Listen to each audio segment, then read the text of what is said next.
All right. LIFEology Summer Crusade 2025, day 6.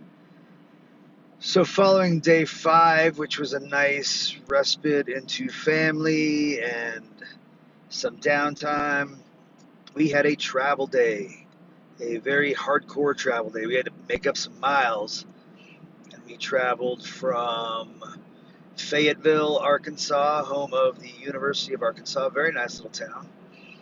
Found a singular kava bar there, American Shaman, nice little place. Fine selection of kavas and cannabis products. Love plant medicine, that's what we need so much more of. All the way trying to get as close to Denver as we could. Had to get Stephanie on a flight the next day out of Denver, so didn't want to have too much to do the next day. And she pushed through some late night hours to about midnight and got almost to Colorado. But that was a very long drive day, so not a whole lot of exciting um, things to talk about as far as Kansas state scenery. Very flat, very long. But was reading a bit about some solar weather we had the week before last.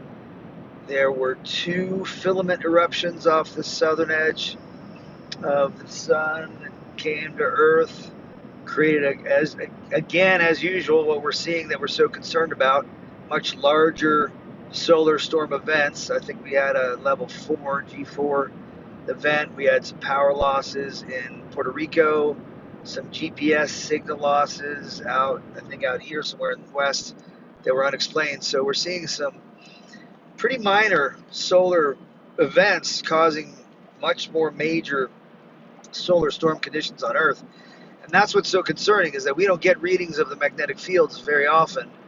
And if we do, we are not sure they're accurate, because the government has been kind of covering this up for about 75 years. And it's been going on for 150 years. And I think it's behind a whole lot of what we're seeing in our world these days. Climate change, behavioral problems, wars, you name it, since the late 1800s. And the last major flare event was the Carrington event. So anyways, we are seeing more solar activity. We are ending a solar major cycle, which is a good thing. So even though the magnetic fields are coming down, and we're going to have other problems from that regardless, we're going into a 10 to 11 year solar minimum, which will be good. We should have a nice 10 years of activity, good global dominance, if you will, and we should be able to get these things built that we need to get ready. So hopefully we'll build LIFEology up in that time, the community, and I'll come back with Day 7, wrapping up what happened yesterday, and finish up day 8 today. See you soon.